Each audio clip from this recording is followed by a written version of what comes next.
one last thought that I'd love you to rest with or sit with, or one last feeling that I'd love you to rest with, is simply this. Take time out to pause. Quite often, when we're feeling our purpose, it gets urgent. There's an urgency, there's a passion that comes in each and every one of us, and we want to find that purpose as soon as possible. So don't forget to pause, to stop, to rest. Because when you pause and when you say, okay, I've done all I can today, maybe I'll just stop and let all the incredible beings, masters, guides that you have that are always supporting you, give them some space to share purpose with you. Because they have actually walked this path before. The path of the great goddesses, the path of the great masters, the path of the dakinis, the tantrikas, the path of the unknown. They've walked it before you. So they have really good advice when you're willing to listen. So I would simply say our world needs time to pause. I think with, modern social media, AI, with all the new technologies, people are so busy. We just need to take time out to listen, to be still, to find space, and to be that presence. Because that presence that you're feeling now, that is the presence of purpose. And purpose can't find you if you don't give it space.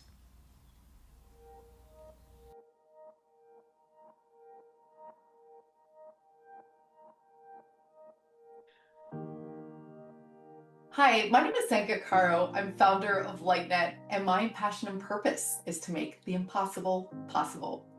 I am here for the 99th episode with a very special person, Altair. He is very close to my heart, and his brain is studied all over the world. He has mastered his consciousness, his maturity, and his level of leadership and contribution over the course of his entire life, from almost the day he was born, which you'll find out more about in this interview. He and his partner, Raquel Spring, have started a company called Boundless Quantum Technologies.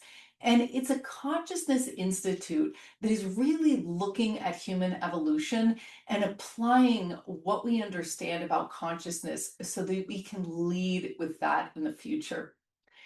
He is going to do a very, very special interview with us where he pauses to do activations and meditations that help you understand how to broadcast with your brainwaves, with your heart, into the field as you search for and propagate and grab on to your purpose. As I mentioned, this is episode 99. We just have one more episode, number 100, with Lynn Twist next week. Then we'll be heading off to Portugal soon, and we'll be also entering this next phase of episode 100 to episode 200. And in this, we are inviting collaboration. So the next episodes will be done by 33 collaborators who will each be interviewing three people that are on fire, burning in their life with purpose and passion, and bringing us into the best world that we can possibly create. It is my deepest pleasure to introduce Altair today. When I was just 2 years old, I discovered my purpose to be the connection with consciousness itself, higher consciousness, and how to connect in a completely coherent way all of humanity. And the reason why was I had a recurring dream when I was 2 years old until when I was 3 that I was a Tibetan monk. I got a bright flash of light just at that moment. Every single night of that 2-year-old's life until when I was 3, that I was a Tibetan monk and that I had access to the primordial light and sound. And I remembered it. I died every single night. Now, I can tell you it's not pleasant dying every single night when you're just a young fellow, and you don't if you hear lots of shaking going on, that's our little dog who's really part of this and loves being part of this whole action here. I think he wants to be filmed as well.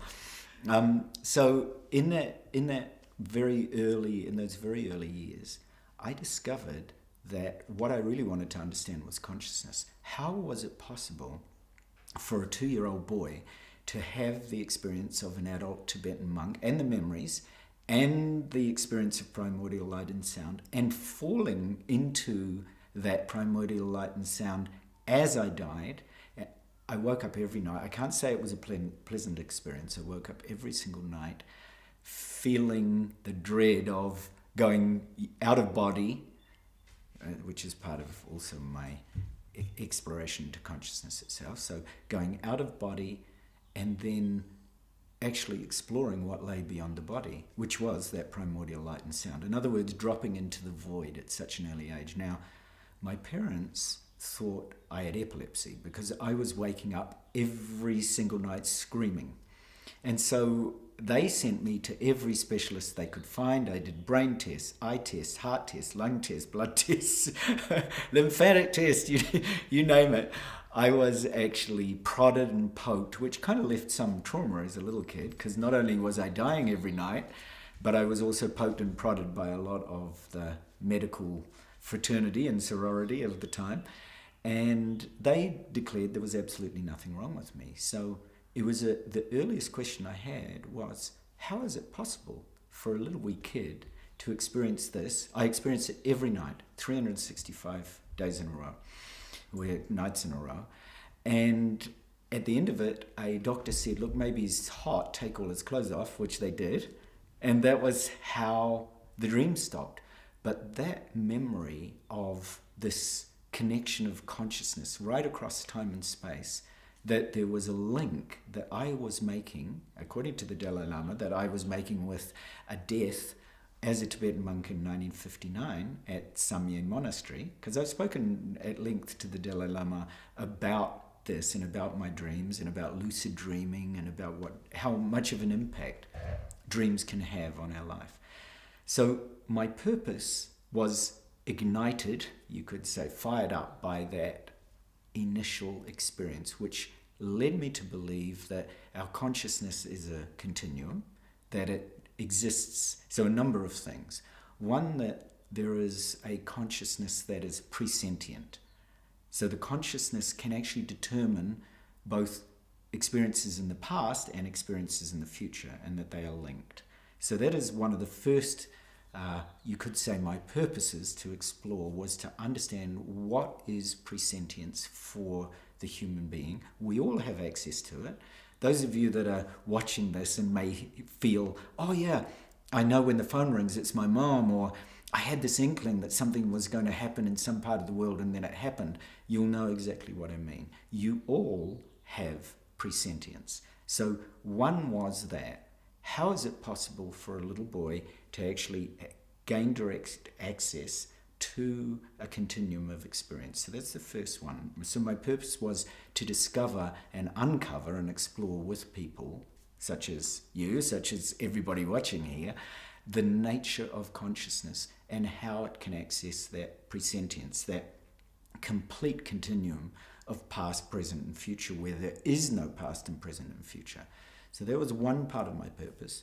Second part of my purpose was to understand what non-local consciousness really is. So if there is a consciousness that exists, that is infinite, and that we all have access to, and that I seemingly had access to through this primordial light and sound experience, how do we access that? Is there a way that we can research that? And I know, for example, you and many other wonderful people in the Hollow Movement or the Purpose Labs are exploring the nature of consciousness, and what would it mean if we all understood on this planet that there really was non-local consciousness and that we could access that. Would that change, for example, our perception of life and death? Because the biggest fear of a human being is naturally death. They fear that cessation of the body's functions. And yet, what if we really deeply knew, if it was part of our purpose, to understand that non-local consciousness? So there was a second part of my purpose that arose out of this very young experience at the age of 2 and 3. And people have often said to me, how is it possible for a young boy to remember that? Well, I can assure you, if you wake up from a nightmare every single night and it becomes so embodied that it's actually a living part of your experience and it's more powerful than your daily normal life experience, I can tell you it has a really significant impact. So the second part of that purpose was to understand non-local consciousness. The third part, and I think you'll find it quite natural that I'll mention these two, is to understand out-of-body experience and near-death experience. When I was born with the cord wrapped around my neck. I had a near-death experience at birth, and I suspect that is the reason why at 2 I was able to recall with such detail this experience of a Tibetan monk. In the dream, I was a Tibetan monk walking with a companion across a road or a bridge or an access point to a monastery. I can remember it as clear as if it's living here in me now. And as I walked across to that monastery, there was an enormous explosion and there was a great pain, and I fell. And I obviously fell down or fell out of body or whatever was happening at the time. And when I spoke to the Dalai Lama about this, there was, in 1959, the exact experience, I could describe it in detail. I could describe stupas and paintings and all sorts of other things.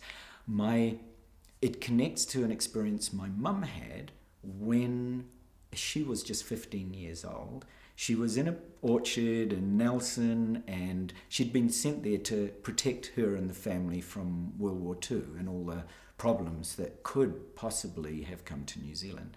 So she was there in the middle of her very early morning of sitting on a bench in the middle of an orchard in Nelson, New Zealand.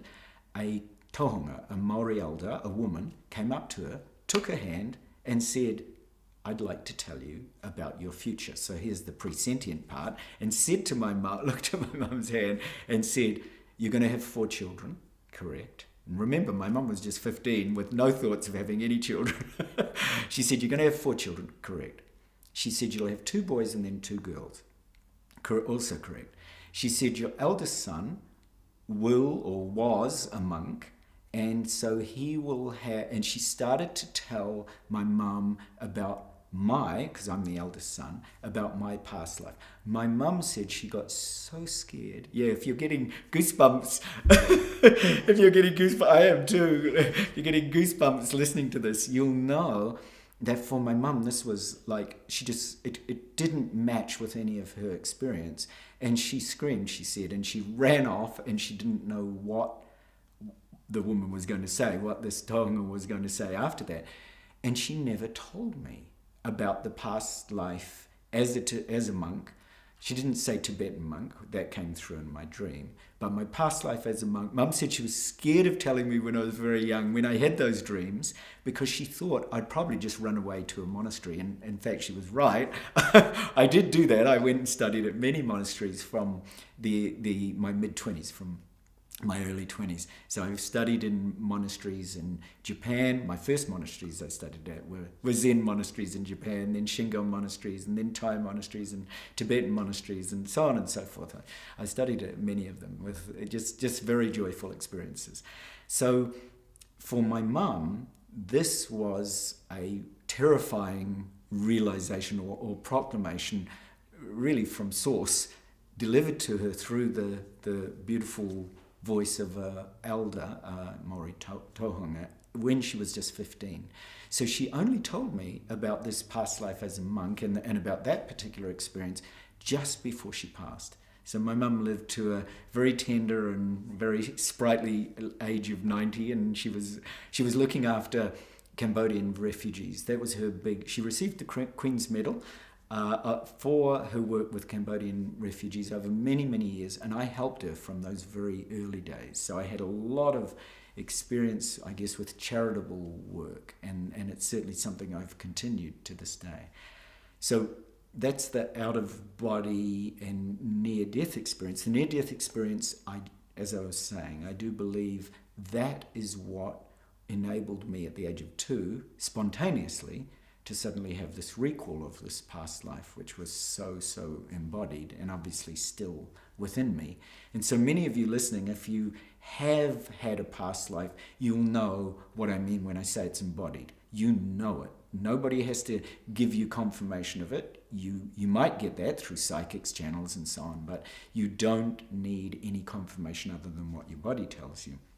And if you've had an out-of-body experience, which I've had many times, and people have often asked me, can you do this at will? Yes, I can. I've done that, in fact, to retrieve information. I've gone out of body in a group and retrieved information from other people's past lives by going into their memories or into their soul memories. It's quite a difficult task, actually, for me, because when I do it, I literally go out of body. My body is fundamentally lifeless. And when I come into it, I'm shaking like a fig leaf because it feels like ice, because I've literally gone completely out of body, gone to retrieve soul information, come back. So, of course, being able to do that from a very young age meant I was very intrigued by, is there any research done on near-death experience or out-of-body experience? And so part of my purpose, first, to understand the power of presentience, second, to understand non-local consciousness, and this third, to understand out-of-body and near-death experience, became primary to my understanding of consciousness itself. And the fourth one was non-local perception itself, which of course leads me right into ETs.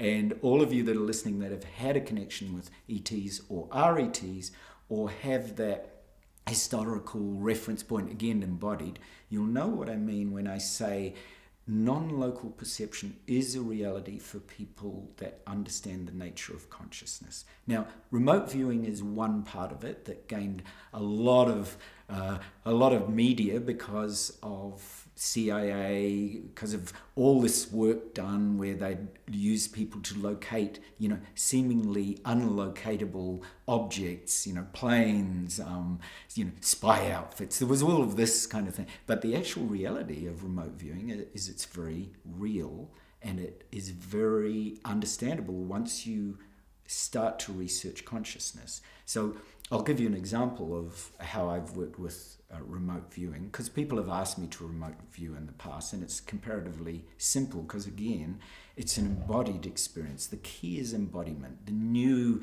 humanity is really being able to embody consciousness and these, what I've divided into these 4 purposes of mine: presentience, non-local consciousness, OBEs and NDEs, and non-local perception. So if you're listening and you want a tip of how to remote view, I would suggest you do something like this. Get a friend who agrees with you to take photos or take information that you couldn't possibly know. Then get a piece of paper and pen or crayons or whatever it is that really turns you on. You want something, and I literally mean turn you on. You want your body, that Shakti, that prajna in your body, to literally awake, that prana, that power.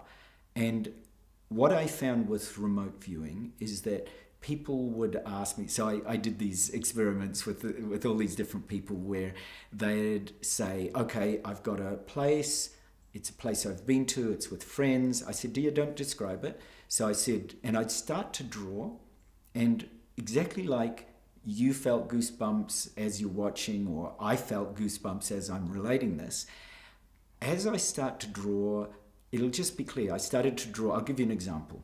So the person that was doing the remote viewing with me, she was in a particular place. I didn't know where she was. She went there. She started to relate to me, okay, I'm in a particular place and it's one of my, favorite places to go. I had no idea where she was. I had no reference point. And I said, don't tell me anymore. And I started to draw. And at first I drew a body of water. And I thought, that doesn't quite feel right. But then I started, so you put that aside. You just keep allowing whatever is your natural creative way to express this non-local perception to arise within you. For me, it's like drawing with goosebumps. That's the simple way of putting it. So I just started to draw a lake, and then I suddenly realized, oh, it's actually not just a lake. It's actually a big lake, and it's got some trees. For some reason, as I was drawing, I can even feel it now. I've got little goosebumps coming up because I can remember it. And I remember these trees, and it was a particular format. One was smaller, there was a larger middle one, and then a very small one.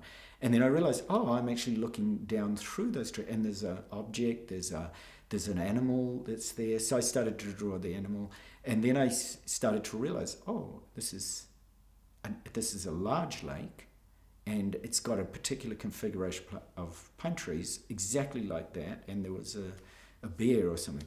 And so I started to describe it.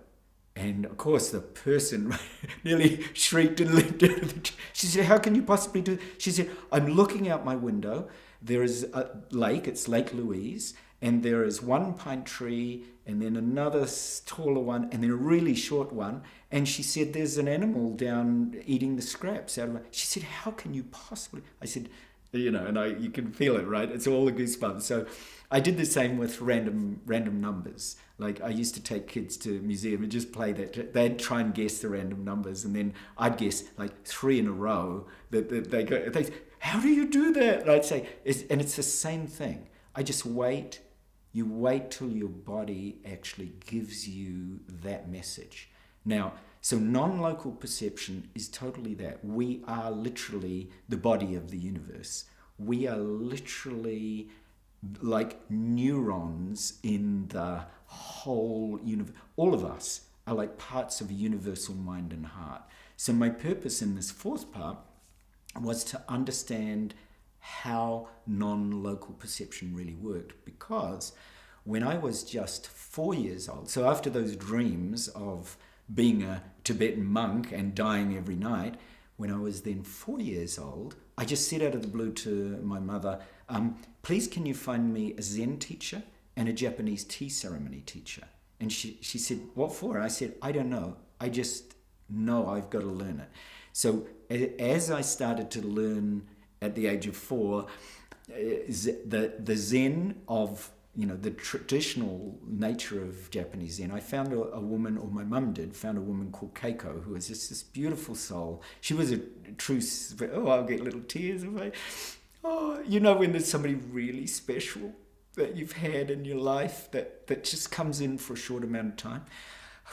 So she actually showed me what true Zen was, which is just simple presence through the art of tea ceremony. So she taught me tea ceremony when I was this little kid. So I've had this deep affinity with tea and with food, and especially with Japanese calligraphy, art, even the past connection with periods like the Heian period in Japan. I know I've been in that time and written poetry and written in, sung in Japanese. There's all of that. So there was this really natural affinity with suddenly, spontaneously wanting to learn Japanese tea ceremony. And then at the age of 5, I said to my parents, I'm not from here. So for all of you who relate to ETs, I said, I'm not from here. I need to go home. And they said, what do you mean? And I said, I'm going to write to NASA, because I said, I'm sure they'll have a solution. I wrote a letter to NASA saying, dear NASA scientists, I'm not from Earth. I'm from a star system out beyond Alpha Centauri. I'd like to catch the first one-way flight home. Could you arrange it for me? And I've still got the letters. They wrote back to me and they said, look, we don't want to disappoint you, but we don't have any one-way flights. We also can't fly that far at the moment. We're still sort of hovering trying to get to in the regions of the moon and Mars. So they said, but when you turn 18, we'd be delighted to have you as an astronaut, and you could do your training, and then maybe, who knows what stage we'll be at then. So I knew at the age of 5 that I wasn't from here. I knew I had Sirius, Pleiades, and Arcturus energies flowing through me. And those of you who know that you're not from here, or you have access to that consciousness, which is called non-local or is non-local perception, you'll recognize what I'm talking about. You'll feel it in your body. You'll say, oh, I know, I've had that feeling since a young person, or I've had that feeling growing up. Or I went to a course, or I went to one of the purpose labs, and I suddenly realized my purpose is to embrace a consciousness that's far beyond what we call just Earth. So that non-local perception becomes very, very important to help you access information from other planets, other star systems, other galaxies and other dimensions. And once you start to feel into that, you start to feel into the incredible power that consciousness holds. So I'm probably sharing a lot just from one simple question, but I relate in this way. I've got a beautiful 11-year-old daughter named Maya, and she was named after the Maya of the Pleiades. And she always asks me, and she says, Dad, can you explain to me how all this consciousness works? And I said, okay, the way I look at it is this. I said, can you think of a simple point, that is, and she says yes. And I said, so what comes before the point? She said, well, probably nothing. Oh, well, I got lots of bright flashes around you. So obviously you're a mother of the void. I think everybody listening to this knows what I mean when you say mother of the void. So from the beginning, there's a void, right? And then there's a dot. There's a point that comes in that void. And from that point comes a line. So you're starting to understand dimensions. This is the way I explain it to an 11-year-old. And I'd say, so can you think of nothing? Yes. Can you think of the point? Yes. Can you think of a line that comes from a point? Yes. So up till now, an 11-year-old can appreciate that. And then I said, can you also understand a line that's extended in a flat plane? And they go, well, yeah, I can, because obviously we're sitting here on a floor, or we're in a room where most people can understand, okay, we've gone from one dimension to 2 dimensions to 3 dimensions. So I'm thinking of a plane, and then I can also extend that plane up to make a cube. Can you do that? So I'll get the child to extend it out so she can understand, oh, yeah.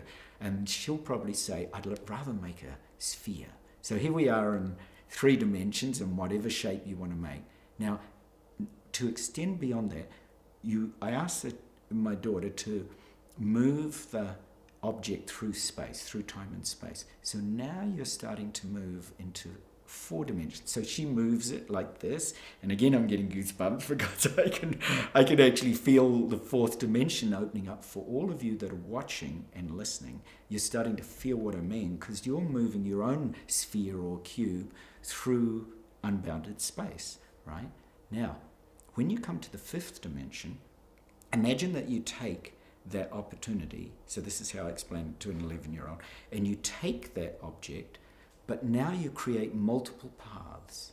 So suddenly, instead of the one path you've been moving, now there's multiple paths. You're actually extending that object. You're allowing it to travel simultaneously in many, many directions, right? Now you've got the 5th dimension. So you've got many endings if you got it. And for an 11-year-old, she can go, oh, yeah, I get that. Wow, my cube or my sphere can go in multiple directions all at once. In fact, if I have many spheres, they'll all move, but it's actually the opportunity or the possibility that one sphere can travel simultaneously in many directions. I say, great, have you got that? Now, what if you look at the beginnings? What if that sphere that seemingly began at one point, because whenever you created it or thought about it, what if it had multiple beginnings? So into the 6th dimension, what if instead of not only having multiple endings, but it has multiple beginnings? And she'd go, oh, yeah, I can get that. All right, I've got lots of different starting points for that sphere, and it's got many, many ending points. So now you're opening to the 6th dimension. Then I'd say to her, okay, what now if instead of, at the moment, if you drop your sphere or your cube on the ground, it might break or it might fall to the ground, but what if every single one of those beginnings and those endings has completely different rules? what if they are not bound by the same rules as all the other spheres? So I said, what would that be like? And she'd say, oh, well, some of my spheres can fly without me doing it. And some of them are so heavy that they kind of keep going down. And some of them are invisible. And so, yeah, exactly. I said, so there's lots of different rules. And now you're starting to move into the seventh dimension because you're starting to understand that there are multiple rules that operate, and they don't have to operate by the same rules as our universe, as our physical universe, because they're going to do different things. She said, oh, yeah, I get that. And I said, now, what about if you want to move to another dimension beside that? What if every single one of those spheres that have multiple endings and multiple beginnings and multiple rules, almost as if they're in their own universe, what about if they can think for themselves? And then she got goosebumps. She said, oh, she said, I think that's making my brain switch. Yeah, I said, exactly. I said, now you're starting to realize that consciousness is that vast. Because not only can consciousness think, but then what if you go the next step and say, not only does it have all those thought forms that actually operate, but what about if it feels? And then what about if there is such a presence to all of those that it actually knows its source? So then you keep extrapolate, you keep building that beautiful opportunity. And then my daughter will say, oh, actually, I think my brain's a bit tired now, Dad. I think we need to stop at this point. And then I always ask her, do you think you could draw that? She said, yeah, I can kind of draw each. Because once we start to embody those feelings that consciousness is, then we start to realize we and our reality and our purpose can be whatever we want. We literally are infinite, just like that simple sequence that I described. So it is absolutely heart-blowing and mind-blowing when you realize your purpose and my purpose is actually to be infinite, to be absolutely purpose-driven for the highest, most beautiful opportunity you could ever imagine a soul to have. What about if you were born knowing that anything that you thought was possible or anything you felt was real? What about if at school or whatever education hub you're part of, what about if they really told you to believe in the infinite purpose of every single being? That we are literally those sparks of God's presence or the light of the universe. What about if they told you that right from the very beginning? If you'd been told that when you were like my age, 2 or 3 and going through this, what would that change for you? Would you be in a completely different reality than you are now? I dare say you would be. Because in fact, you'd start to realize that consciousness itself is limitless. And that consciousness is unbound. It has a way of touching every single possible dream that you've ever had in your life and creating it. And that, I know, is what the Hollow Purpose, the movement, the Purpose Labs, everything that we, and I'm including everybody here, as well as you, Zenka, as well as everybody that's gathered here listening to this, that is what we're here for. I always have described my purpose from, what I've said, from those 4 basic pillars of consciousness as presentience, consciousness as non-local consciousness, consciousness as out-of-body and near-death experience, and consciousness as non-local perception. I've always described it in a triangular form, and that is that consciousness is one of those triangle pieces, one simple piece. The second piece is actually human coherence, that once we understand that consciousness is limitless and that we have the most incredible opportunity to manifest anything that we want on this planet, then we want to find, like us, or like Raquel, or like anybody that we have a deep, heartfelt experience with, we want to find those people that are naturally operating at our frequency and vibration, because it's much easier to find coherence.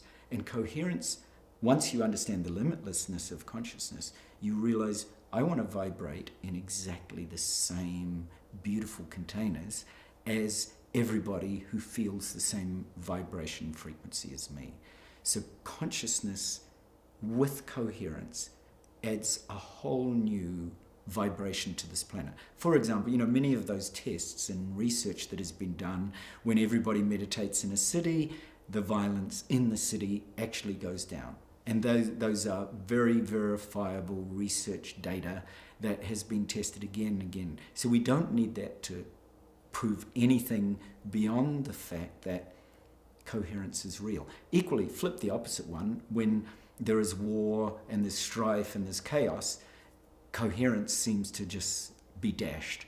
And everybody starts to fall into anxiety and fear, and they wonder, if the kingdom literally is going to come, and they feel disempowered. Now, our leadership needs to work on consciousness and coherence first and foremost. All our leaders should be in coherence. Surely that's what leadership is on a very deep human level. So the first point is that power of consciousness. The second point is the power of human coherence. And then the third point, which I think everybody will relate to, is resources. And by this I mean capital and this physical support on this planet of very, very deep research into consciousness and coherence. If we can bring the capital of this planet together and not spend it on bombing other countries and firing missiles at each other, but actually spend it on consciousness and coherence, we would actually start to embark on a whole new planetary civilization. Because right at the center of my triangle of consciousness and coherence and capital, if we use the 3 C's, is love. Because ultimately, human consciousness is love. It is nothing else. When it's separate and feels in separation and feels like it is lost, clearly it's not in love. And when it is in fear, it's not in love. But when there is a letting go of fear and a letting go of the fear, our basic fear, which was my one when I was 2, of death, when we let go of the fear of death and we let go of the fear of separation, what arises is love. This beautiful opportunity to love each other, to love you, to love everybody that's listening to this, to love your neighbor, to love your friend, to love... Look, if that was the only thing that we were educated in, then our world as a civilization would arise, and all the ETs, all the extra dimensionals, all the beings that right now are actually already with us and are waiting for us to come into coherence, to recognize the limitlessness of consciousness.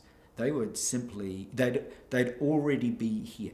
Those of you that already know what I'm speaking about know that because they've appeared to you, they've spoken to you, you're channeling them, you're able to touch them, you've spoken to them, they come in your dreams, they come in your waking moments, because they're not separate from you. We're them. Many of you are actually ancient beings from Sirius, for example. Many of you have strong connections to, say, the ancient Egyptian or ancient Mesopotamian and Sumerian lineages will know that that heritage, that lineage that you have felt so close to is also speaking to the power of the beings and astronomers at the time that knew that Sirius was a really important part of the connection with Earth, because when Sirius appears, the Nile would flood and there would be a really deep awareness of water alchemy and the power of water.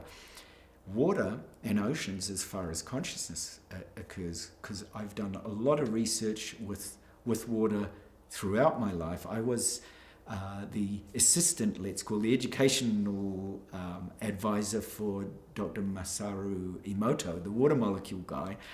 And I've worked with so many famous scientists in my life because they recognize that the water on Gaia, the water on Earth, is actually a telepathic quality that allows Gaia, or Earth herself, to communicate to other beings who have that same water consciousness. Water, the waters of life, as has been spoken in many religions, The waters of life has a really deep esoteric meaning. It is a telepathic transport and channel for wisdom.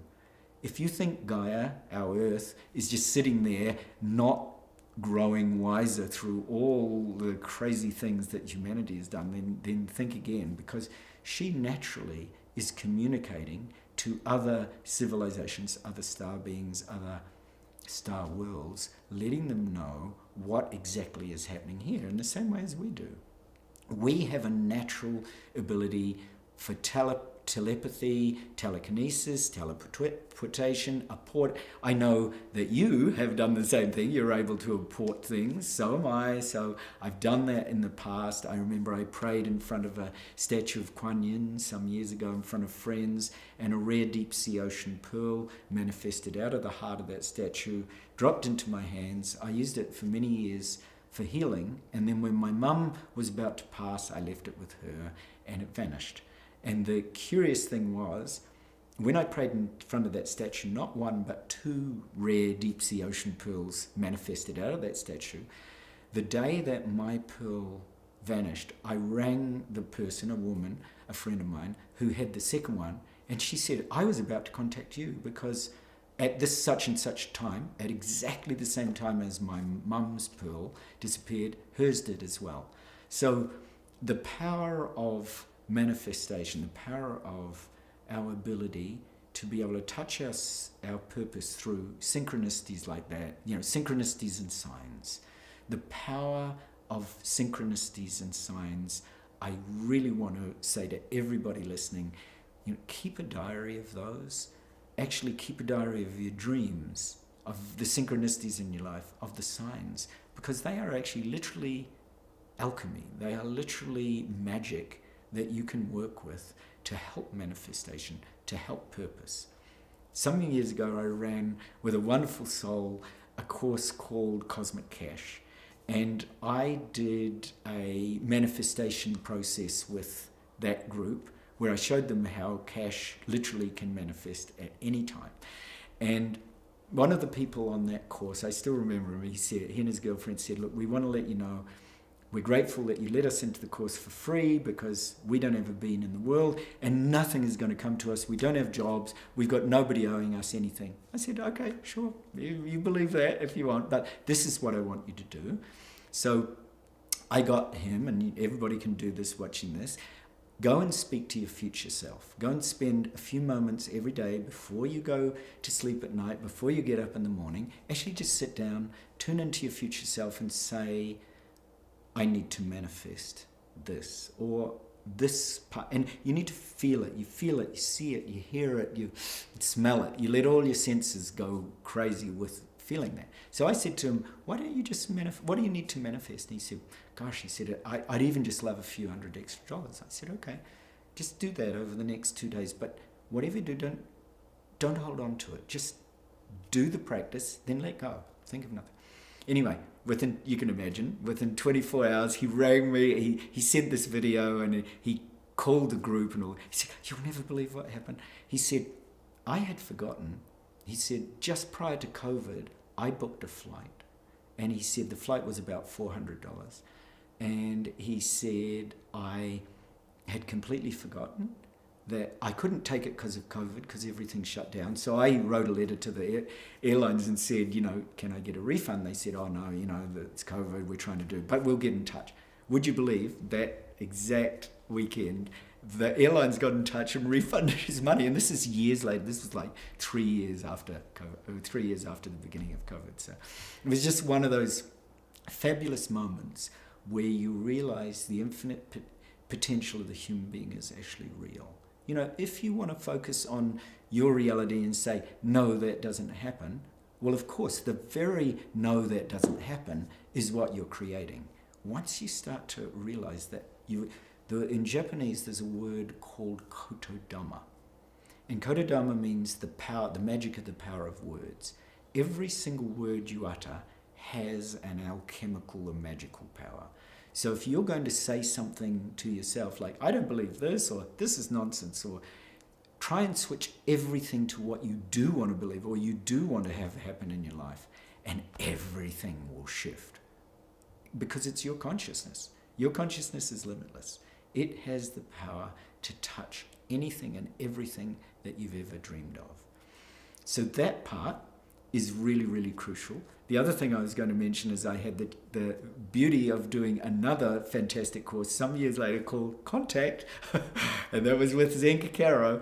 And that for me, when we started to have people recognizing that they were ETs or connecting with orbs or having craft manifest in their area, in their region, it was just amazing. So I do want to thank you for that purpose, because I've had a lot of connections with craft, with extraterrestrials, with extra dimensionals.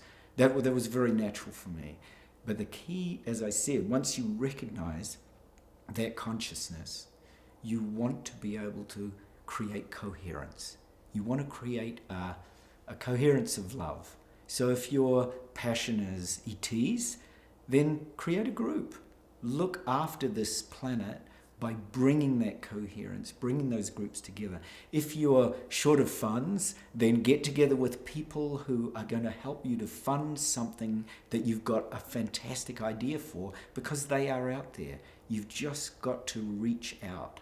Like, let people know your vision, your purpose. Speak it daily. Write it down. I always used to say to people, write down your purpose 10 times every single day, night and morning, and then put it on your fridge or on your bed or wherever it happens to be. Sleep with it under your pillow and look at it as soon as you get up. Infuse your dreams with your purpose. Let your purpose be proclaimed from the highest mountain, because it will make a difference to everybody you meet, and everybody you meet wants to activate or actualize their own purpose in life. So they are going to take their cues and their inspiration from you, especially if you're motivated and strong enough and courageous enough to be able to share it regularly. Because something happens when we share. We're not separate. We have that infinite power of consciousness vibrating like a hum within us. So on that note, I thought maybe I could just do a very short practice to help you actualize your purpose while you're there. And as you're listening, just put your feet on the ground. And just really feel into your body. Like, thank your body for being here. Like, just say, thank you, body, because that physical body of yours is going to last a long time and needs to know that she or he is really loved. So you're just going into that simple presence and allowing the body to feel deeply loved and deeply nurtured. And then let your purpose come to mind. Let your purpose arise in your mind, your heart, and just notice what it is. If you don't have a purpose yet, you can say, well, I'm not sure of my purpose yet, but I'd like to even be open to that purpose in this meditation. And so let that be a sphere of light or a diamond, or so you could create a symbol. It could even be a dragon that represents your purpose. So let that purpose rest in your heart. And then if you have a particular purpose, of course, you could visualize and feel it. I'm going to feel and sense my purpose like that pearl, like Kuan Yin's pearl. It's really beautiful. It's a particular pearl, mother and baby pearl, and I'm letting it really lodge inside my heart. So whatever your purpose is, let it infuse you. And then let that purpose start to drop down, to saturate through your being. So from your heart, let it go down to your belly, your womb. So right, if it's a sphere of light or a dragon or a pearl, it doesn't matter. You can still let that purpose infuse your body. Let it saturate your hips. Let it fill your thighs, your knees, your calves, your ankles and feet. Let it fill even your toes. I read a book called Dune, where the high priestess Bene Gesserit used to be able to focus on their little toe for long periods of time. So let your purpose saturate your little toe. Go right to the tip of, say, your left little toe and put your purpose right there and let it sparkle. So my pearl my pearl of consciousness is sparkling there. Now let it saturate every part of your toes. Let it start to move up through your body, up through your calves, your thighs, your belly, womb, your heart, chest, your arms, your hands. Let it saturate even your fingers. It's kind of like water alchemy. Mine's like this liquid light that's in every single fingertip. See if you can create it in your tiny little finger of your left hand or your right hand. Let it glow with your purpose. And then let it go, move further up into your throat, into your chin, and your lips, your nose, behind your eyes. Let it fill your brain, your crown chakra. Let it fill even the medulla at the back of your head. Let it flow down your spine, the back of your spine like a river. Let that purpose fill your whole body. And then now just notice where the strongest feeling for that purpose is. So mine's in my heart. I have a very strong passion for completing this purpose. Notice where yours is. Could be in your belly, right? Could be a deep womb feeling of like giving birth. Could be in your throat. Could be in your eyes. Could be in your head. Could be in the Ajna chakra, the third eye between your eyebrows. Could be even around your body. Or could be out of your body. Wherever it is, notice what the feeling is. Is it joy that accompanies your purpose? Is it a sense of drive and initiation? Is it a wisdom? Is it a feeling of love? Just notice what the feeling is and start to amplify that. Sometimes it helps humming like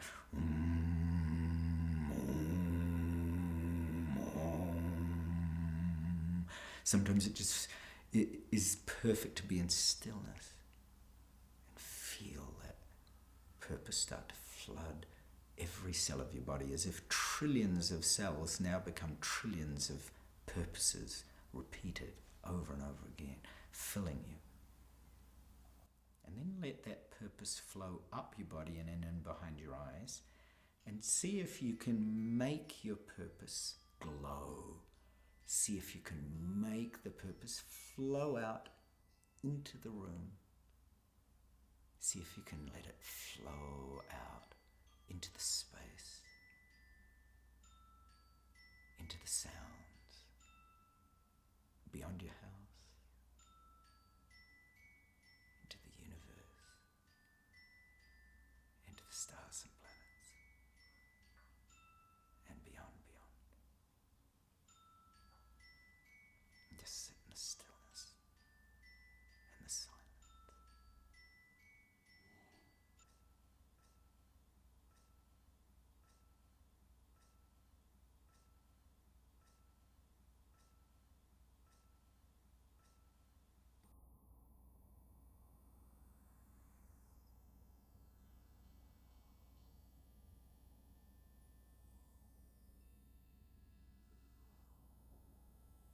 And when you're ready, you can just gently open your eyes, clock at a time, as if you're literally the sun of purpose shining for the very first time, as if you're seeing everything anew.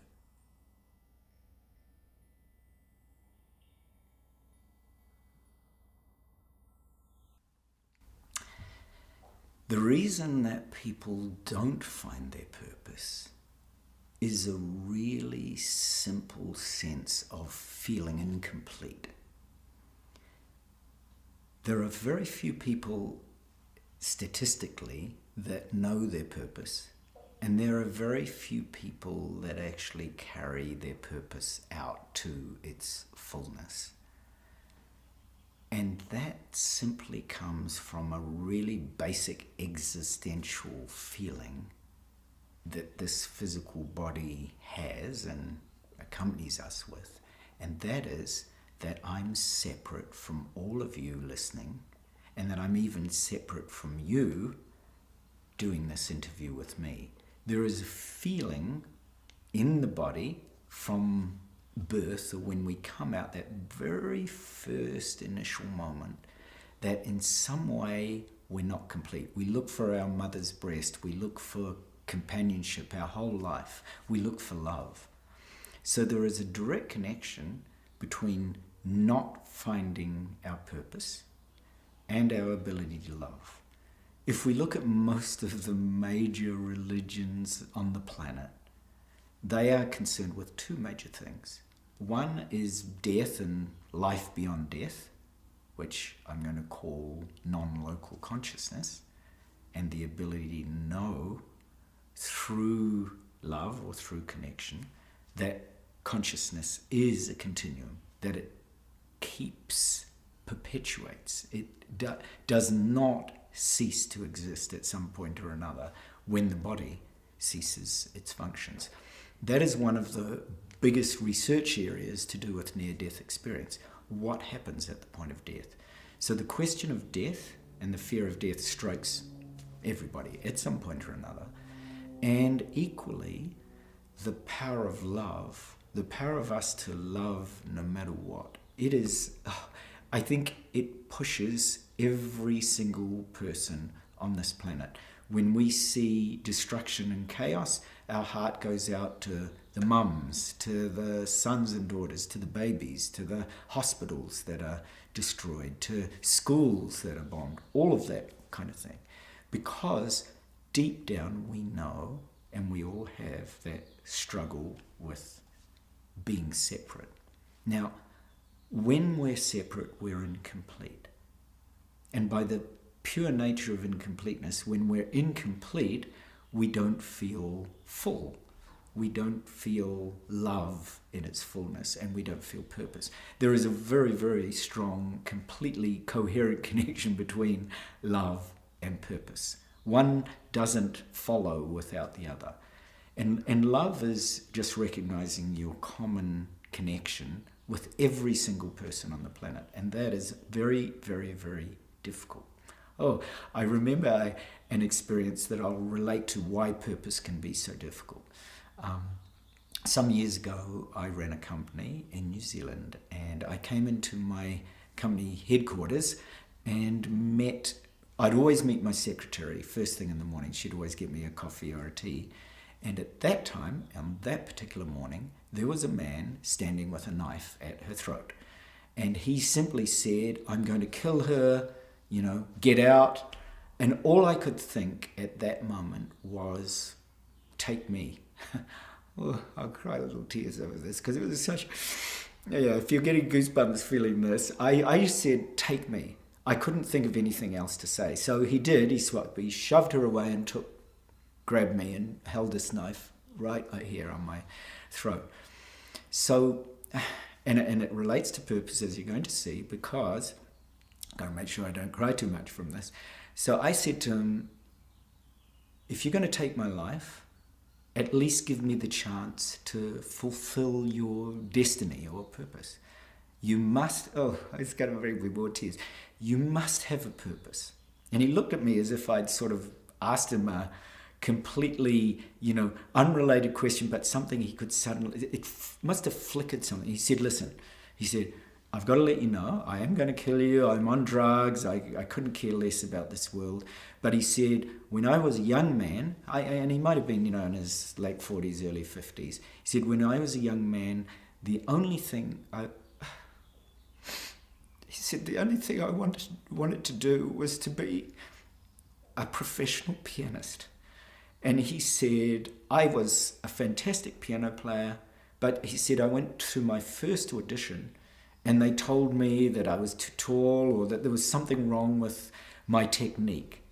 And he said that absolutely crushed me. I went into a completely different career. It didn't satisfy me. He said, "I knew my purpose was to be a musician." Oh, any of you who, like me, have had, I was a professional musician for 5 years. Anybody who knows that feeling, like there is something related to purpose and love and music. There is a common language of music that look, if you've been to any concert, your favorite, whatever, my favorite band is Coldplay, and I'm lucky enough to actually have a close association with them through a charity. Now, If you've been to any one particular concert, you will know the feeling when everybody chants the song. It's the same when you go to a football match. Everybody in Man United chants the Man United song. There's something in human coherence and consciousness that recognizes that we have a common bond. And it's often through things like that, sport or music or something really, really simple. Because sport is about the embodiment, the physical, and music also has a tone and a vibration that actually activates something in every human being. We can all relate to music. We don't even have to understand the language, as you can see by the popularity of K-pop songs. They seem to have touched a thread in the soul of humanity. So that gentleman said his purpose was to be a professional musician, and he hadn't lived it. And for whatever reason, he was put in my path. So I said to him, if I could fulfill that purpose now, what would you want to do? And I said, at least grant me that wish for you. And he said, well, I've always wanted to play. He said, I've never actually played in a proper, bar, a proper performance area. I said, just a moment. I said, I can call a friend of mine right now. And the guy said, you're going to call the police? I said, I'm not. You can even watch look. I said, so I pulled the phone out and I dial. I said, can I do it? He said, okay. So here, a crazy situation with this person. I dial a friend of mine, John, who ran a bar. He ran a performance bar, in Christchurch. And I said, John, I know you're there. I spoke to him. I said, I know you're there, and I know that you're not open, but can I actually come down and can you put the stage lights on and get the piano out? He said, Stephen, what are you actually? Well, Altair, what are you doing? Which was my name from those ETs, and I said, just please do it. And he could hear in the tone of my voice that this was a life and death thing. So the guy put the knife under my jacket, because I was kind of wearing a suit, and we walked down through the street to that bar. And he came in. It was all set up, had the lights on, thank God for that friend of mine. It was all set up. He went to the beautiful piano on a stage, with all the lights on. And then, of course, he had to put the knife down the moment that he sat down. And John had an emergency, because he ran a bar, he had an emergency button that he could just stand on, call the police. The police arrived within minutes. And that something, to this day, something in that experience of purpose, with love, with coherence, just, my recognition that another human being who was obviously in separation and fear, was really lost, couldn't find his purpose. Maybe, just for an instant, he had an inkling of his purpose when he was playing on the piano under the lights in a big public performance area. So maybe something good happened. And so I always think, purpose is such a deep, powerful, pivotal place for humanity to be. If, as we've said many times, if we weren't spending on the military and oil and all the other complete nonsense we spend money on, but we were spending it giving human beings their purpose back, because they've never ever been separate from it. And if we gave them the opportunity to just get with other people, like that piano player, like that guy who had the knife on me, if we just gave human beings the opportunity to sit together, like you're doing in Purpose Labs, to be with each other, to feel each other's purpose, to realize that it's a hell of a time finding your purpose. It's not easy. That you might have to go through a childhood like I did, where I was poked and prodded as if I was an epileptic. And it's always, it's always made me, I'm so sensitive to any physical touch. People have to be very careful if they prod me or poke me or do anything, because I've had that experience for an entire year, having people think something was wrong with me, whereas nothing was.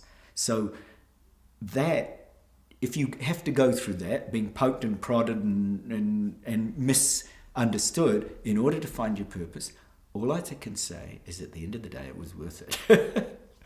Because I had the grace of going through that when I was very, very young, and it led me to Zen in Japan. It led me to a beautiful family in Japan. It led me to a beautiful woman here in Sedona, Raquel, who is a most incredible astrologer, and my partner. It led me to the most incredible person, Zenka, you, who, I have to thank the world for. I would not be here speaking about purpose if it were not for you. And you have held the purpose of the soul, the purpose of and right for every human being to find their purpose as being the penultimate search. It really is. Both the search for discovery and the search for purpose go hand in hand. They're like two angel wings. They're like the power of consciousness held in a very, very recognizable way by a human being, where you can say, my purpose matters to me more than anything else, and there's somewhere in this world I can go to find out about it. There's somewhere I can find support. Look, literally, that pianist that I mentioned, the one with the knife, if he had had somebody not trying to find him a job, but trying to find him his purpose, the whole of his life would have been completely different. If somebody had recognized when he left school that what he needed more than anything else was support in his purpose, then his whole life would have changed. He actually lost everything. He told me he lost his family, he lost his kids, he lost his money, he lost his house, he lost everything. He was, it seemed, completely at a loss. But he found it, maybe, in that one simple moment of finding his purpose again. The advice I have for people who are looking for their purpose is very simple. There is an inner childlike aspect to our purpose that sits in our hearts and our souls like a little tiny seed. So I always encourage people to go back into the parts of their childhood that meant something really deep to them. Now, this could be, maybe you loved painting as a child. So I'll tell you something that happened to me. I loved painting as a child, and I was very good at it, but one of my teachers looked at some of my work when I was just a kid and said, that's complete nonsense. You'll never get anywhere painting things like that. You're not an artist. You're not an artist, right? So that particular part of my purpose didn't come to fruition until much later, when I entered an art competition in my 20s and won it, because of the type of art that I really wanted to do naturally. So if you're looking for your purpose, go back into your childhood, look at some really simple ways you used to play and have fun, when things were light and joyous, and you could actually naturally connect to that inner purpose that a child has quite freely. So, for example, I often use art to understand my purpose. I used to sit down and I'd just start to, doodle, get paints, get oils, and then look at what comes from you, from this natural, childlike purpose. Don't try to make anything, too much. Don't try to analyze it.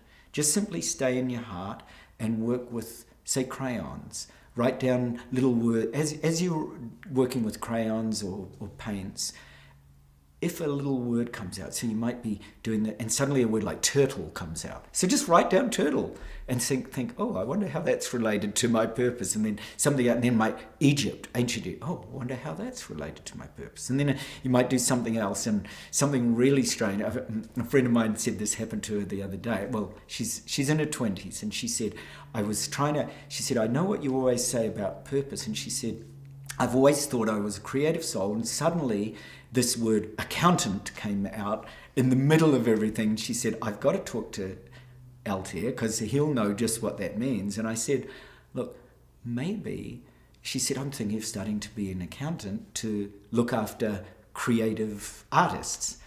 I said, yeah, exactly. I said, people's purpose manifests in lots of different ways.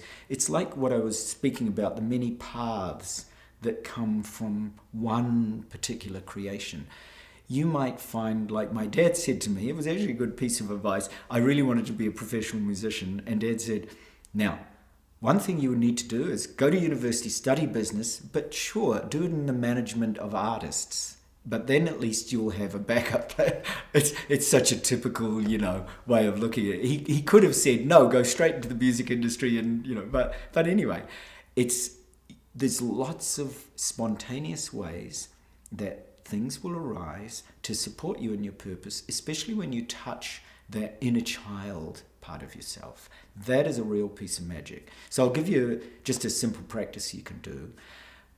Feel into a time when you, as a little child, really had a safe place. Like for me, it was with my grandma. My grandma used to love doing crochet or quilts. So I used to just sit on her lap and I was just as happy as. And she used to tell me all these stories, right? Now, that actually really helped my purpose, because the stories she used to tell me were about my great-great-grandmother, Irihapatitaki, who was a Maori princess and a legendary Maori in the history of New Zealand. And I never knew that I had a relationship to this Maori princess. Her whole tribe was murdered by a very cunning and rather ruthless Maori warrior named Te Rauparaha. And only her grandfather and her were left, and they escaped. And so my grandmother used to tell me these very deep explorer stories, what happened to her, how they had to go over the mountains, how they had to travel, right, how she met a missionary, how they got married, and that missionary happened to be the first missionary to Tahiti and the first missionary to start a church in Australia. So I've got all these kind of cross connection, and then I asked my grandmother, oh, well, how did that missionary become a missionary? And she said, well, when it was very early on in the days of England, about the 1700s, and he died of tuberculosis. And in the middle of the funeral, there was on the coffin lid, and they pulled the nails out of the coffin, and he was alive, and he said, I've seen the Lord.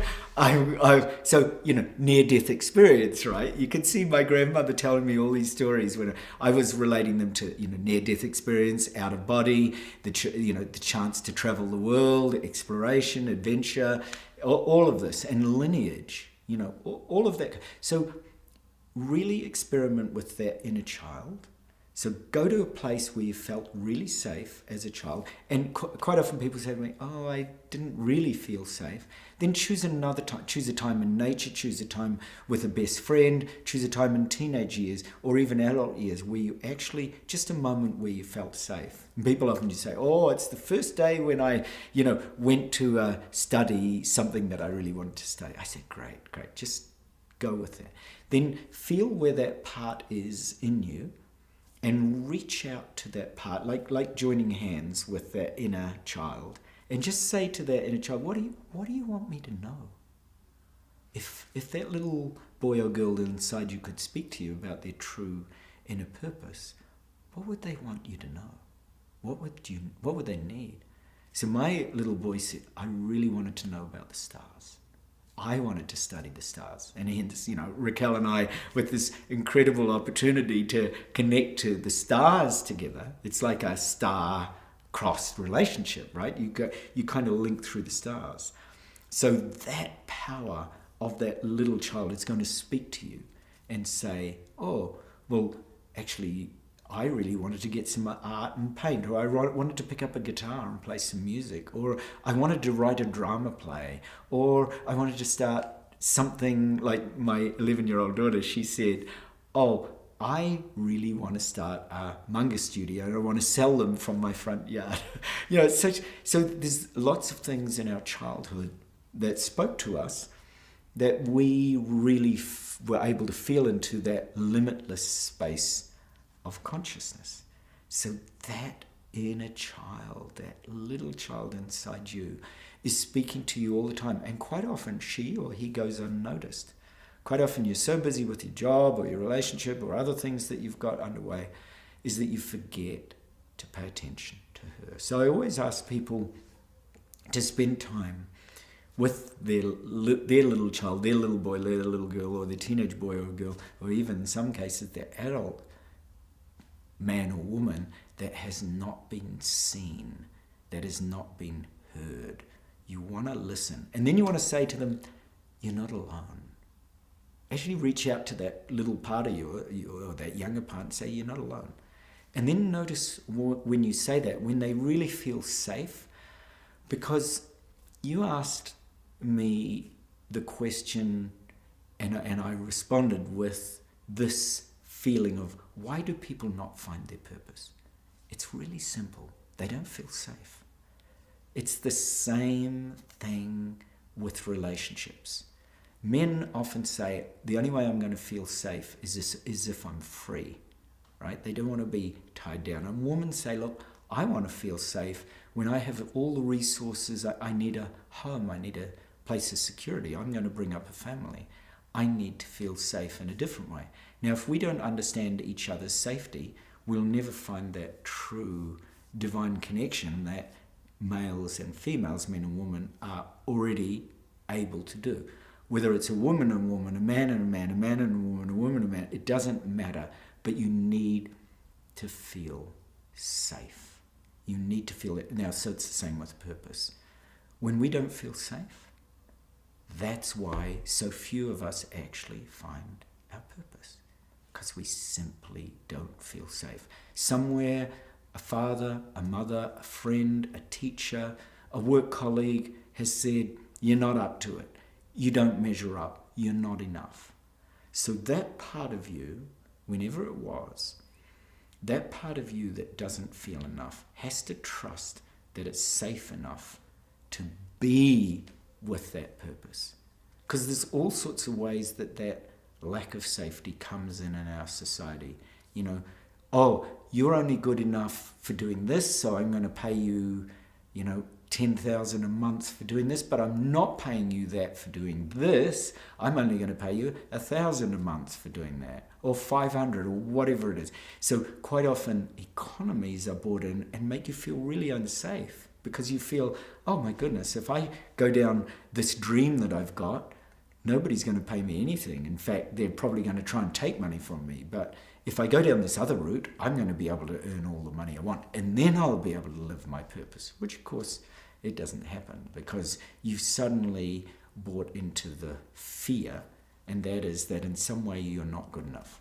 So that fear of safety is at the heart of why, one, people don't live their purpose, or they don't even find their purpose and they don't live it, because it's tucked away in there. And then what to do? You've got to touch that part of you, that inner child, that inner boy or girl or man or woman that is still looking to be recognized, still wants to be seen, needs to be heard, needs to be loved. And once you start to love that part of you that has always has known her purpose or his purpose, once you start to love that part, then something extraordinary happens. The miracle of purpose starts to spread her wings. Like an angel, she starts to unfurl her wings and thinks, oh, I'm actually safe. Oh, I've got goosebumps again.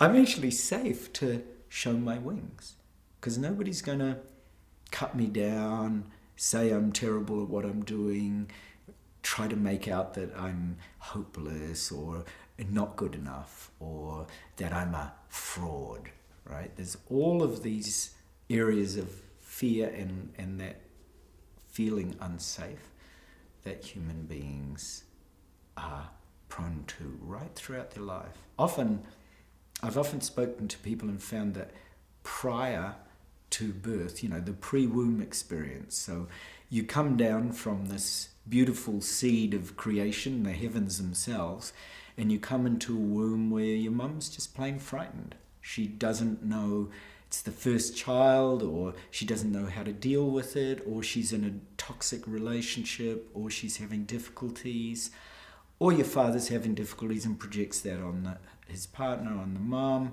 or there's some other aspect to the relationship that is making it very toxic and difficult. So quite often, way back then, you can be absorbing these messages from your mother or your father, or your mother and mother, or your father and father, depending on what kind of relationship you're in.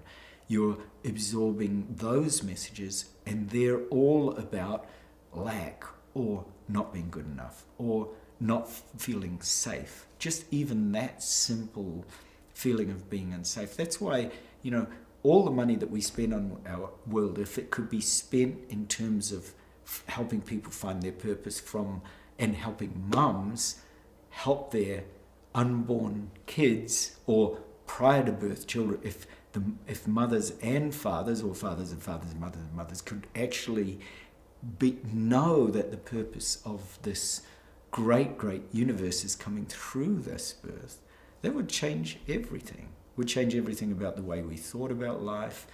It would also change this fundamental safety that we want to feel, and it would help everybody so much.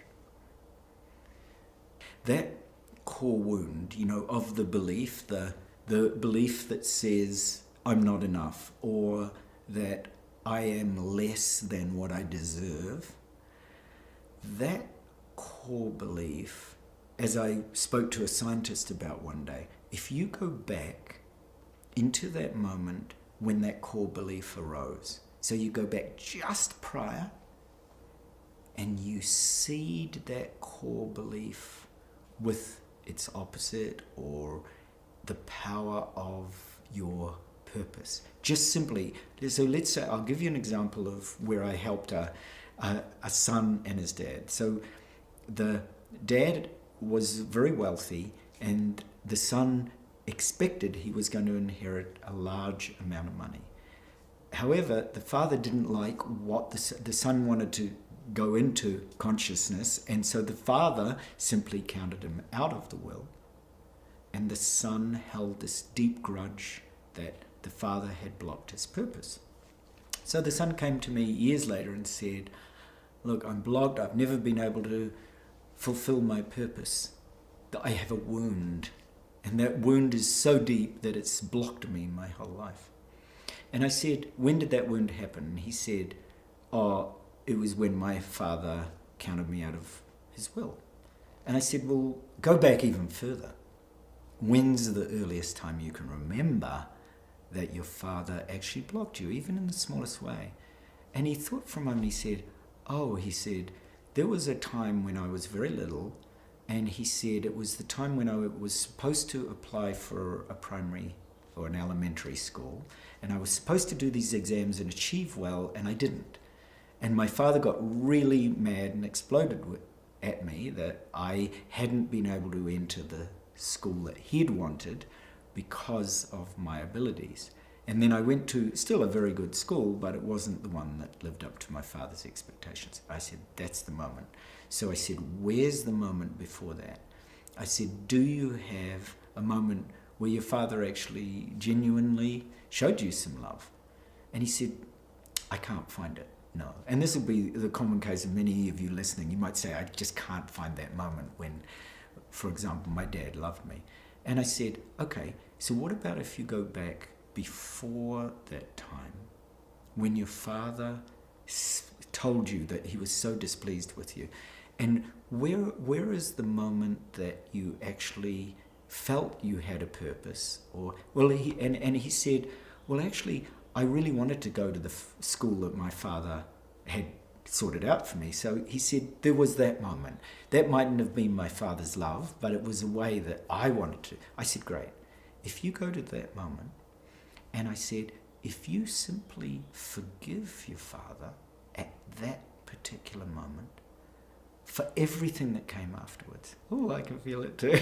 So if you're listening and I spoke to a quantum physicist about this, and he said the moment you go back to that moment, the prior moment, you actually forgive that moment. Forgiveness is kind of just simply opening space for the unknown to happen. You're not saying, I have to forgive my father for all its sins. No, you're just simply saying, I'm going to forgive that moment. So you can kind of get out of personalizing it. Just say, oh, look, I forgive that moment. I can see it in just a slightly different way. You switch your perspective from feeling wounded about everything that happened after, just to tweak, and just see what happens. Instead of trying to desperately forgive your father for all the things, you just simply forgive that moment. And he said, he said, if I know I don't have to forgive my father, he said, I think I can forgive. I think my father genuinely wanted something good for me, and I wanted to do that too. And he said, I can actually see the goodness in that moment. I can forgive that particular moment. And I said, so now come forward from that moment. What's happening? He said, yeah, I can feel my dad, he just wanted good things for me, but I simply was a rebel. And he said, I loved being rebellious. So he said, I realize I don't have to forgive my father, I have to forgive myself. He said, because I was the one who felt I could never live up to my father's expectations. I was the one who blocked my own purpose. My own purpose was simply to be a rebel, and that's still what I'm trying to do. And I said, there you go. You don't have to forgive every person in your life. You don't have to forgive every event. All you have to do is find one event that you can just bring a little humility, a little softness, and a little forgiveness for yourself. And you don't have to shoulder all that other stuff anymore. And the quantum physicist said, he said, you know what happens is that all those synchronicities and signs and events that could have actually happened in the infinite field now suddenly start to open. And that's exactly what happened. That particular young man then went to his brother, and his brother decided that he and the brother would actually work together and start to work on some of the very things that the young boy had dreamed of. So, just simply because he told him what had happened, he said, look, I've had this grudge against my dad, and now I've gone and done this, and it feels different. I feel like I'm ready to embrace the family business, or, the family purpose. And so something happens when we just take, as Mingyur Rinpoche always said to me, he said, instead of turning right, turn left. So this is another little piece or little tip for those of you that are looking for your purpose. Let's say you really don't know your purpose. What you'll probably find is happening in your life is you have a particular routine that has been ingrained in you, it's been drilled into you, and you're doing the same thing every day. You're going to work, you're going to the same old job, you go out your door, you turn right, you go to the garage, you open the garage door, you take the car and you drive to work, right? How about tomorrow you go out your door and you turn left? And it doesn't matter that you don't get your car, but you just walk in a completely different direction. Maybe you go around the block, maybe you go to a shop you've never been to, and you buy something that you've never ever thought about before. Just think about what could happen in the universe if you do that, because suddenly the routine that you haven't realized has been actually blocking your purpose, because in fact there's a part of you that's saying, yeah, well, okay, at least I've got this job. There's a part of you that has not seen the infinite possibility that arises when you turn left. So that's always my advice to lots of people who don't find their purpose is go out your door tomorrow and turn left and see what happens. There was a good friend of mine who used to do this with socks. So he used to say, he said there was a time in his life when he was, on a downwards spiral, and he really didn't know how to deal with it. And another friend of his said, why don't you just change your socks? And he said, what do you mean? And he said, every morning, his friend said to him, every morning, I bet you get up and you've got your socks laid out exactly so, and you put on the next pair of socks. And my friend said, yeah, exactly, that's what I do. He said, doesn't everybody do that? He said, the other friend said, no.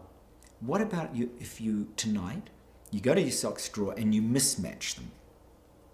And then tomorrow, when you'd usually go and choose just the very next pair of socks and then head off to work, why don't you take the time to decide which of the mismatched pairs you're going to wear?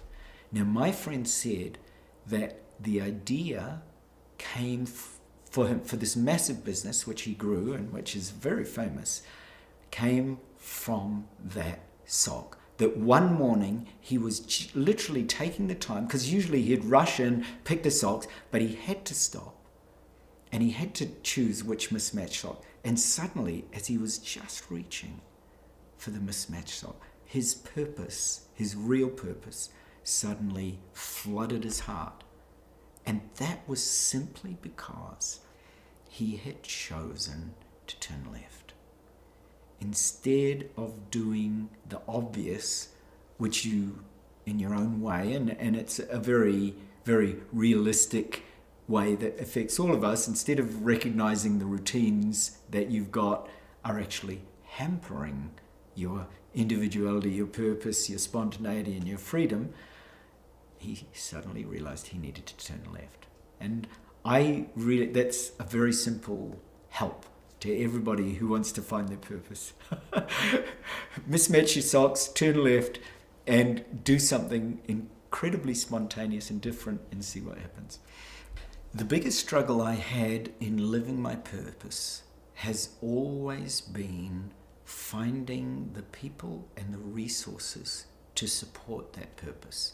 In the beginning, I always thought my purpose, which was the consciousness that we've been speaking about, and right now I'm directing a consciousness institute, so my purpose is flowering, but there were, for many years, I used to share this with people and they'd say, well, you're mad, and nobody wants to fund that, and where are you going to make a living from that, and how can what is consciousness anyway? Now, this was before people really looked deeply into the research of consciousness. I think Dan Brown has even put out a book recently called The Secret of Secrets, which is all about consciousness.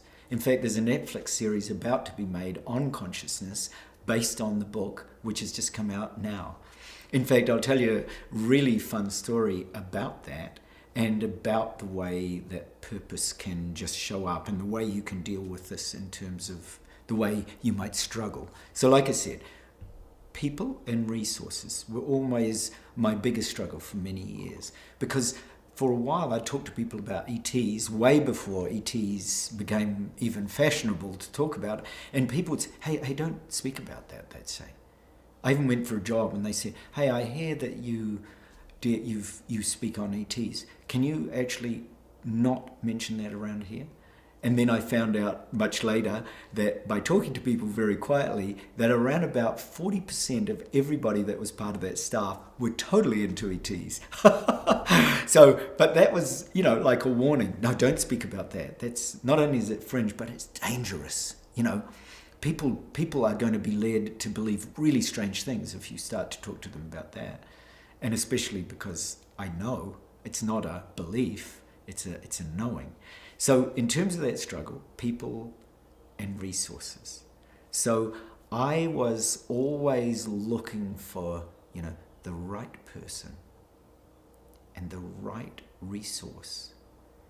And I never quite knew when I was going to have somebody that would, support it in that way. And I'm sure if those of you that are listening felt into this and you felt, if I had all the resources and all the people to support it, most of us are looking for a team to support us and the resources to back us, some sort of funding, some kind of salary, some kind of, lump sum payment that'll see us through to the end of our days, and we'll be able to do it. So how do you find those people and those resources? One of the things I've been speaking about to many people recently is putting together what I'll call a coherent fund, a group of funders and investors throughout the world who literally support and fund people's purpose. So those people and those funds do exist, and I'm very fortunate to know some of them, and of course I know you, and I know many of you that are listening to this will think, I know a person like that. So if you know a person like that, let us know. That's the key. You want to bring the common resources and information to one place. You want to share that resource because that resource helps coherence. So that struggle that I had with people and resources, I've slowly begun to unfold that a little bit like a lotus flower. I've learned to speak up rather than to hold back.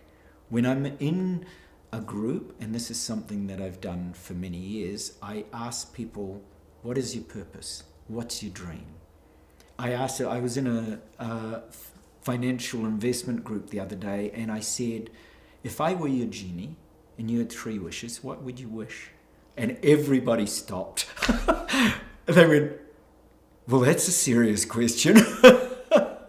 Now, funnily enough, I played Aladdin in the very first televised performance of Aladdin in New Zealand. So there's a little bit of a funny fact connected to this. And when I used to first do Vedic and Galactic charts in the US and Canada, people used to say, you're like a genie. So in fact, they'd give me, I think I've been given many, many lamps, many, rare paintings and so on and so forth. So if you were to ask yourself, if you were given 3 wishes, what would they be? It makes people really stop. Now, in terms of people and resources, that's what I learned. Is my greatest struggle was trying to find the connecting point to those people and to those resources. How do I touch the hearts of the people and the resources that are going to make the most difference in my life? So what I used to do was I used to go around and I used to ask this, what's your dream? If you had 3 wishes, what would they be? And then when people tell me what their purpose is and what their dream is and what their wishes would be, it helps me to understand, in terms of my triangle, you're much more interested in the research of consciousness, or you're much more interested in connecting groups and bringing about coherence, or you're more of a capital and resources person. You're much more interested in finding the funds and the sources and the money and the support that are going to allow this triangle of love to birth and create planetary civilization. So it's that kind of struggle, I guess you'd say, that gave me that gift. It made me realize if I ask the right questions to every single human being, I will be able to find out in an embodied way what happens. So I've been working with family offices for around 30 years now. And what I do is I go in for the very first time, I ask them about their heritage, their grandparents, their parents, their kids, and then I ask them the same thing. What's your dream? What's your purpose? If you had 3 wishes, what would they be? And I listen to their language. So the key for all of you, if you've got a struggle around, like I had, around finding your purpose, then listen really, really closely to the kinds of love language that people use when they speak about their purpose. And some people will use very analytical language. Some people will use poetry. Some people will liken it to a love relationship. Some people will talk about money. Some people will talk about their future self, giving them direction. Some people will talk about channeling guidance from ETs or an ancient Egyptian past life, whatever it is. Allow yourself to be really open and listen to that person's struggle and that person's love language, how they talk about their purpose. Because what it will do, it will awaken the embodiment of purpose in you. Time after time, you'll start to understand that just like me, just like you, I'm just like you and you're just like me. We all had a struggle around our purpose whenever it occurred.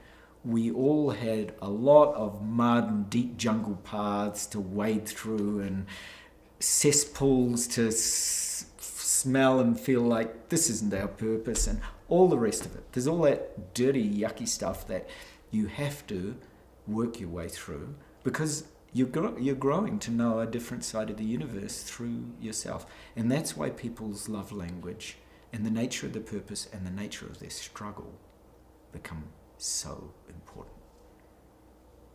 The effect I've had on people around me by living my purpose is simply a love that creates a frequency and a vibration of sharing, of coherence. A little like the gentleman I told you that held the knife against my throat, by simply loving him, and he actually said that, I've just remembered that, very important. He said, what are you doing? He said, "Are you loving me?" Which was exactly without me consciously doing that. I think I was both scared and very, very calm. I know it's an odd way to describe it, but that's what it felt like.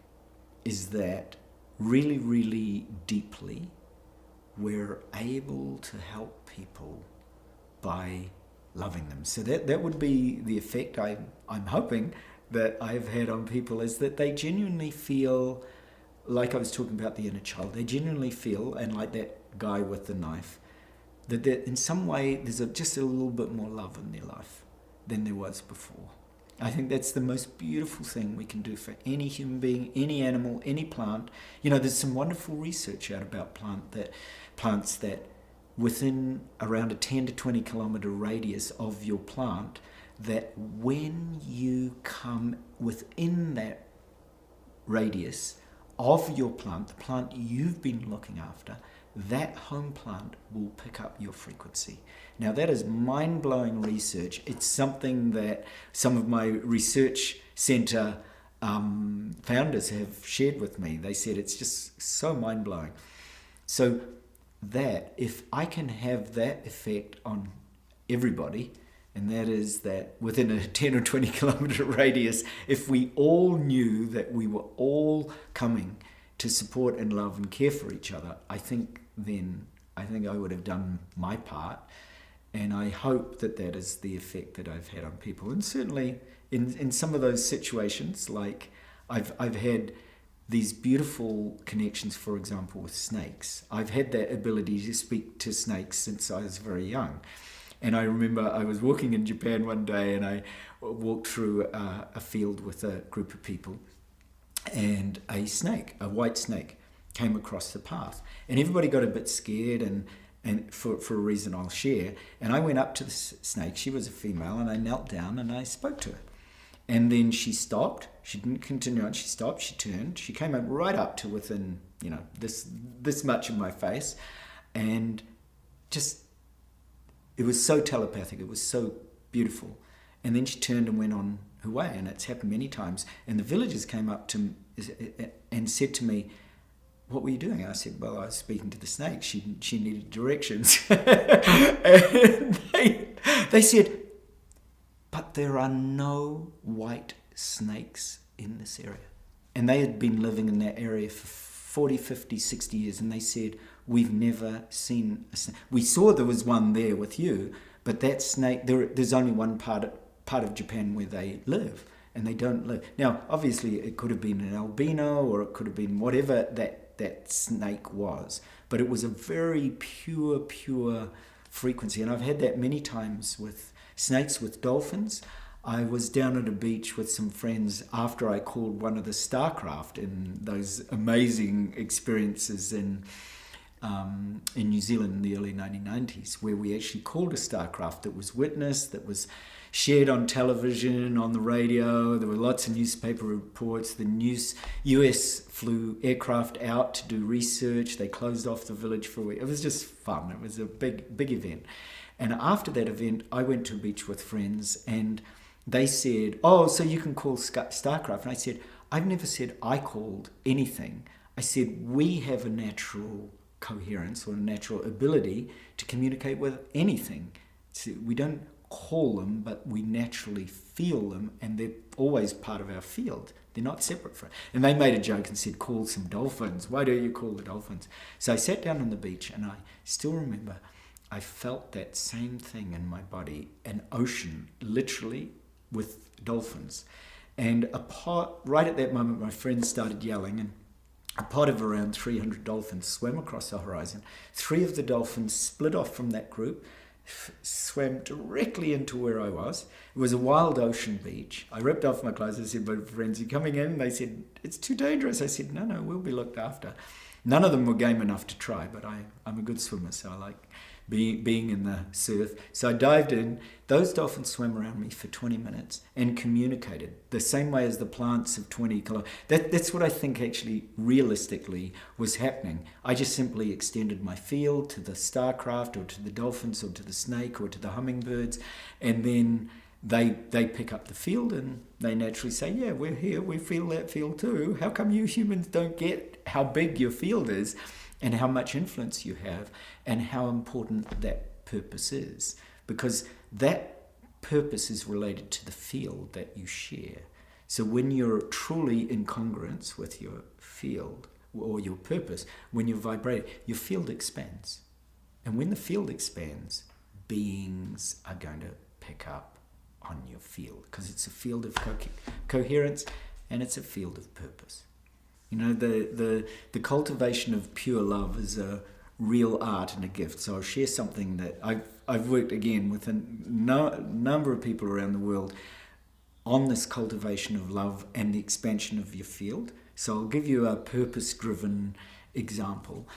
So think of a sentence connected with your purpose. So it could be like, I'm the light of God, or it could be my purpose is fill with the universe, or it could be something as simple as, well, I need 200,000 for my next project, right? It can be as basic or as wide or as religious or non-religious or whatever you want. Find that, write it down, and so that you're very aware of what the words are. So I'm going to say something simple, like I'm the light of the world is my purpose, right? Or I'm the love of the world, or I'm the love and consciousness of the world. Something very simple. Now, go into your, so this is all to do with what the power of Shakti and Chi and Prana. So go into your root chakra, right? And I want you to sit in that root chakra and then feel the power of whatever that sentence is. So I'm going to use I'm the light of the world. So you're going to say that sentence, whatever your purpose is, you know, and if you don't know your purpose, then just jump on the nearest, most powerful sentence you can find and just say it in your root chakra several times, like I'm the light of the world. And then you whisper it. And then you feel it.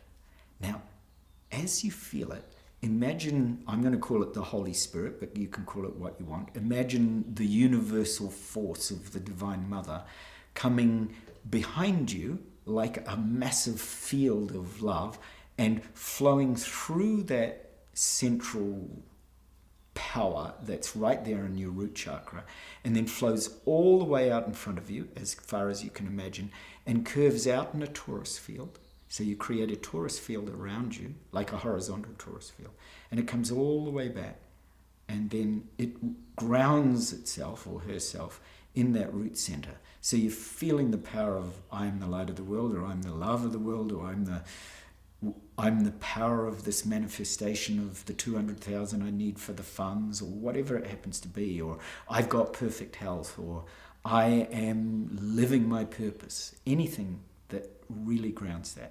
Then inhale, so inhale that Shakti up and into your second chakra. So now you're vibrating with that purpose, so it's getting stronger, and I'm sure you can feel it as you're feeling into that purpose and it's flowing up into your second chakra. And now again you recite the same words, like for example, I am living my purpose, and you're reciting it, you're saying it, you're grounding it. It's like a mantra in your second chakra. And you're breathing it and you're whispering it, I'm the living light of purpose. And then you're feeling it. And then feel as if again, the light of God, the Holy Spirit, the Divine Mother sends this massive wind of power and energy and light through you from the back, and it flows through you and then out in front creates a torus field out in front of your purpose. So you're actually really, really dynamically increasing your field. It might flow out as far as you can imagine, back around, then grounds itself in the second chakra.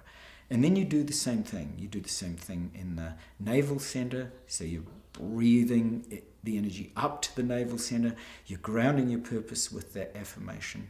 You're sending the light of the Holy Spirit of the Divine Mother through the navel center, out in front as far as you can imagine, all the way around in the torus field, and then anchoring herself in your navel center. Then you inhale again up your heart. Again, you're grounding the power of that affirmation and the mantra, so you can do this all in your own time, that you're really living the power of your true purpose. And you're feeling the winds of spirit flowing from behind you, through you, penetrating that heart chakra, flowing all the way out with your purpose to touch infinite souls, to fill the earth, to fill the stars, and flowing back into the heart. And then you breathe up into the throat chakra. And then you fill yourself with that mantra, that purpose. I'm the living light of truth of all purpose. And you feel the light of the mother and the power and the wind of the spirit flowing through your throat chakra and out as far as you can imagine. It touches all the people you need to touch, all the resources you need to touch, flows back into your throat chakra. Then you breathe it up and into your third eye. It lights up your Ajna chakra. You anchor your purpose there with that same incredible power of purpose. So now my whole field is lit up like a party. It's lit up like as if all the stars in the sky are lit up with this I'm the power of purpose, and it's lighting up the Ajna chakra. The winds of spirit come from way behind, power right through the third eye, through the medallion, through the front of the third eye, out and into every part of the future. It's almost as if you're bringing all the pasts of your purpose and into the future of the purpose. You're linking it all together in that torus field. Flows out to left and right simultaneously, back into your Ajna chakra. And then finally you inhale it up into your crown chakra, and you literally vibrate that crown chakra with that incredible light of purpose. And you affirm it again, I'm the light of purpose, I'm the light of purpose. And you ground it so deeply in your crown chakra. Then you bring the light of spirit through the crown chakra. You flow that light, that torus field, out into the infinite field. You feel all the connections, all the synchronicities and signs that you ever need in the next 24 hours actually being drawn into your field. You flow back into the crown chakra. You take a deep breath in. You let all of this anchor down, through the crown chakra, through the Ajna chakra, through the throat, the heart, the navel, the sacral, right down to the root. Then you breathe it up again, connecting all those purposes that are anchored in each of your chakras like a string of pearls. So you're breathing, you're drawing it all the way up to the crown, then you exhale. And you can do that as many times as you need. So you're literally this vibrating, pure connection, this necklace of pearls of purpose flowing in your central sushumna, in your central spinal column. So all that Shakti and all that Chi and all that prana is actually igniting and reigniting as you keep threading each one of those chakras with that light, with that Shakti. Every single time you've anchored that purpose in each one of your chakras, it's lighting up. So then you can slowly open your eyes and just be aware when you open your eyes how massive your field feels and how all those interactions and connections and signs and synchronicities and people and resources that you need to activate your purpose, whether you know your purpose or not, that they are literally lit. Everybody. And then look for the light in people, animals, plants, stars, newspaper items, times when you doodle and a word sings out to you, a song, a feeling. Just look for all of those and start to keep a purpose journal where you've got all of those things written down. There's something that happens when you write them all down. You literally start to anchor that again and again and again. You anchor that Kodadhamma, the power of words. So that energy, that light, that love is awake. And that light and love and energy is your purpose.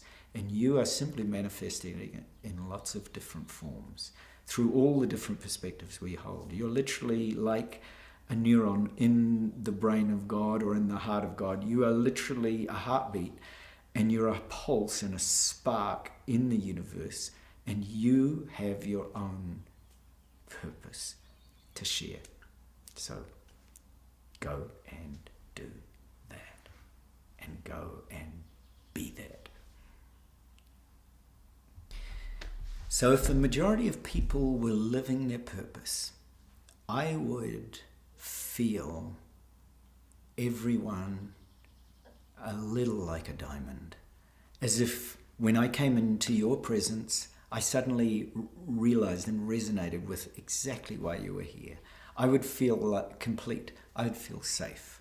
The world would feel like a place where everybody was holding everybody else in a safe, complete, and fulfilling diamond, where all the little facets of that diamond were all sparkling exactly as they were supposed to be, that somehow or another God had decided to polish that diamond and polished particularly your little sparkle or your big sparkle and made it shine.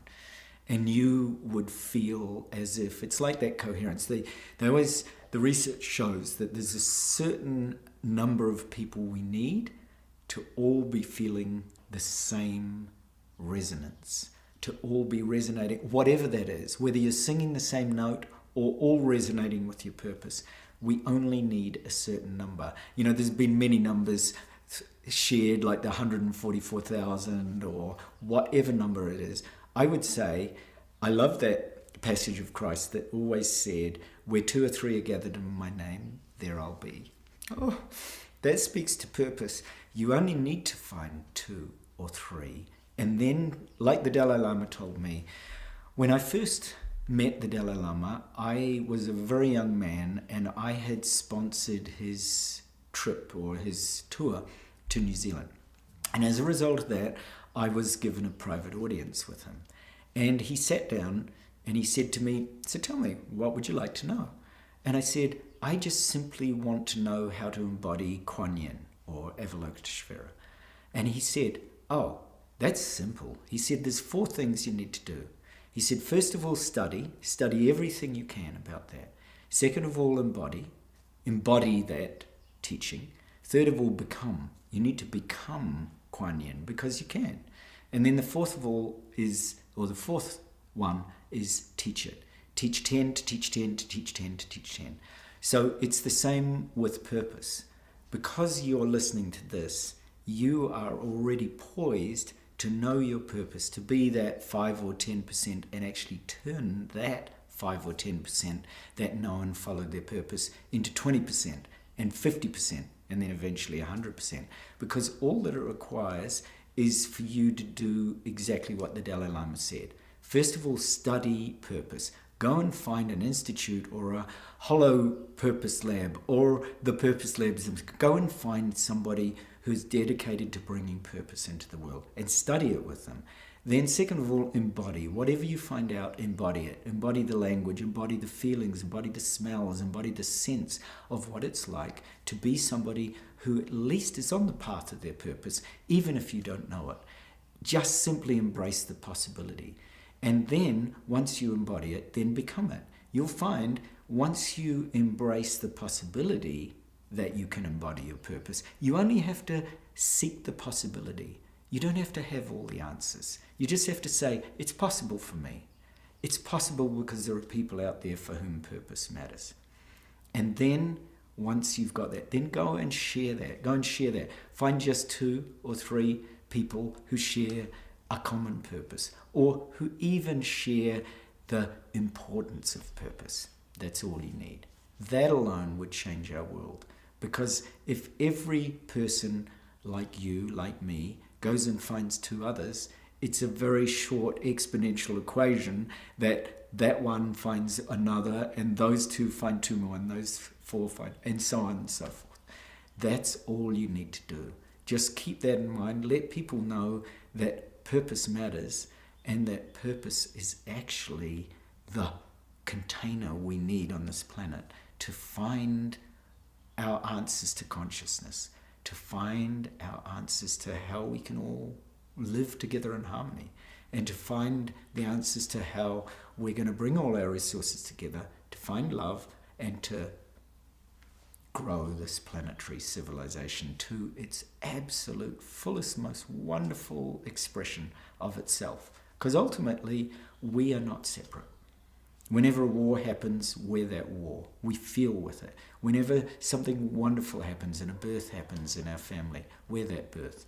Whenever something happens and somebody finds their purpose, we're that purpose. We're not ever separate from anybody's purpose. So if you can help somebody else find their purpose, then that in turn is already amplifying yours. the field of purpose then starts to find everybody.